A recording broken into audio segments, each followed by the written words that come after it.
After a diving accident left me paralyzed from the shoulders down, my world changed, but my curiosity didn't. Now I hope to explore our world in a new way, virtually, to uncover its past, understand its present, and imagine its future. Welcome to Exploring Earth History, where science meets simulation and the past comes alive. We're diving deep into the mysteries of our world, from shifting continents to ancient life, cosmic impacts to archaeological enigmas. We're using cutting-edge tools like geospatial digital twins, multiplayer simulation, and gaming engines, and we'll reconstruct Earth's history in immersive, interactive ways. This isn't just a documentary, it's a platform for discovery, debate, and digital exploration. We're recruiting experts in these technologies, as well as the scientific community, to piece together the puzzles of our planet and life.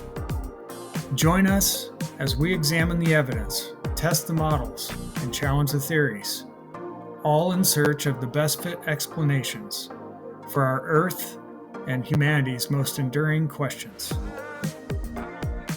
Welcome to Andy's Adventures in Exploring Earth History.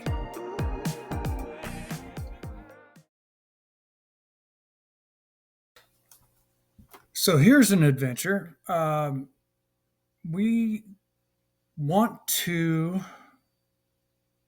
create a series that's going to be around of Earth history.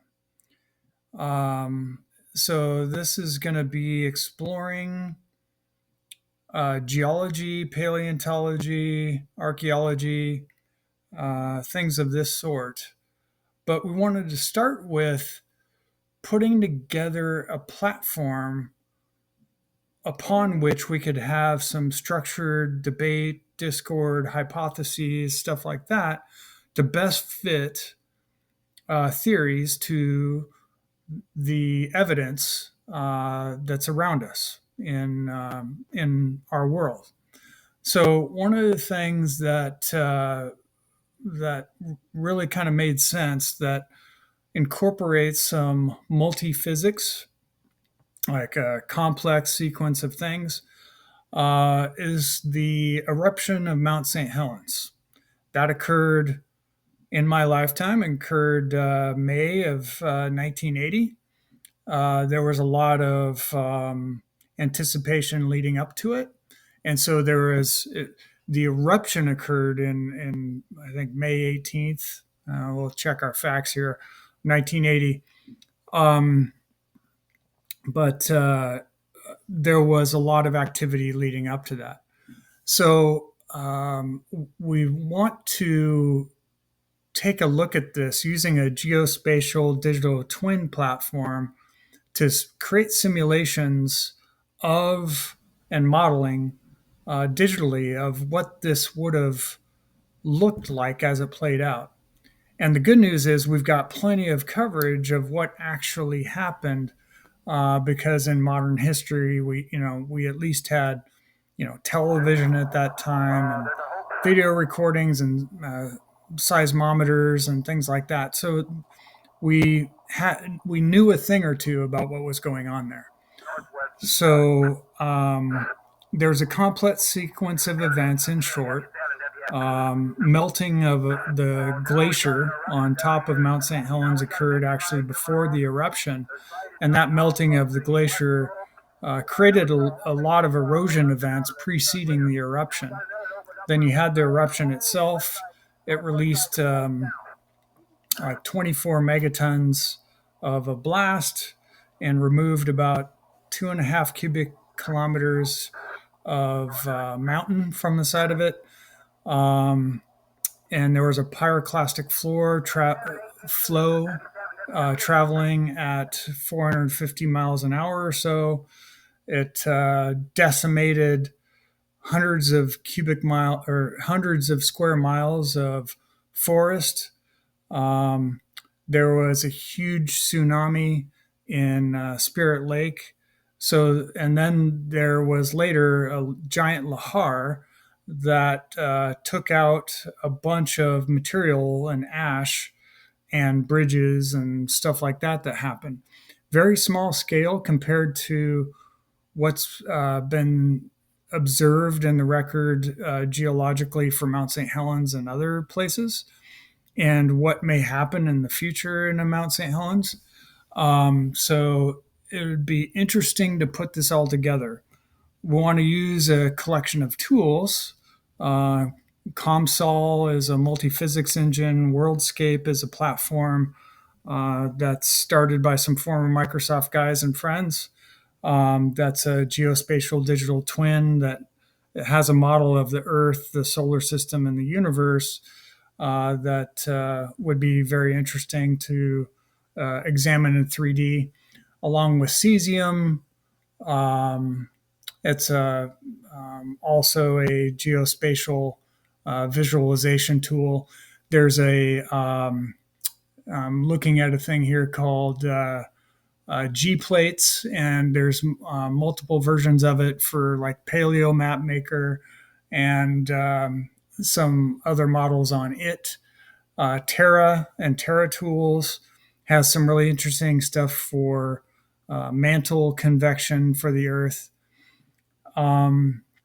So we want to put together this and think about all of the things happening within the Earth, on the Earth, and in the atmosphere, and then over time, before, during, and after the eruption, including the healing that's occurred since the eruption 45 years ago, and how the land looks today. So that would be a really interesting starting point. Subsequent episodes, we want to look at the formation of the Grand Canyon, as it's quite a geologic wonder itself, and numerous other things that would create some interesting episodes.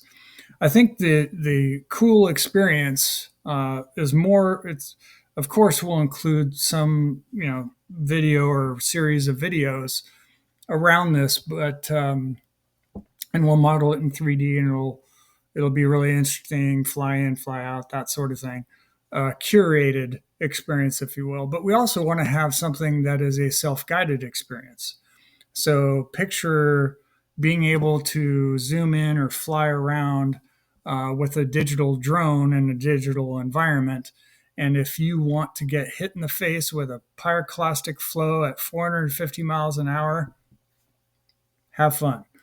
You get to do that in the safety of your own living room. You could do it with a variety of tools from your phone or your computer screen or your television, or maybe some mixed reality with meta glasses or something like that. We also might be able to create a holographic image using some of these 3D tools. So I think that could be a very rich experience.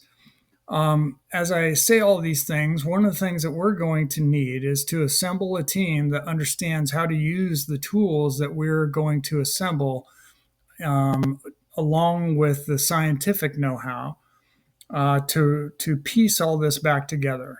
And so what we're calling for and asking for is a raise of hands and tapping through our network, tap people on the shoulder to build the critical mass team that can do the work, first can organize the work, build the budget, build the roadmap, assemble the tools, build the platform of all of these things together, and it'll take a village. So want to start with this.